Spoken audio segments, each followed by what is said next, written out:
रवा की दाल या रवा का लोबिया।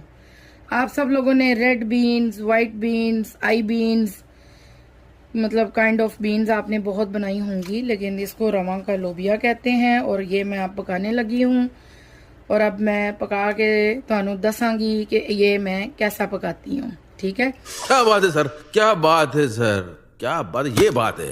अभी मैंने इसको पानी में सोक किया हुआ है और अभी हम इसको बॉईल करेंगे, फिर हम इसको मसाले में फ्राई करेंगे।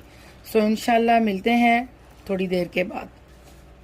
ये जी, इसमें मैंने हल्का सा इसमें सॉल्ट ऐड किया है और अभी हम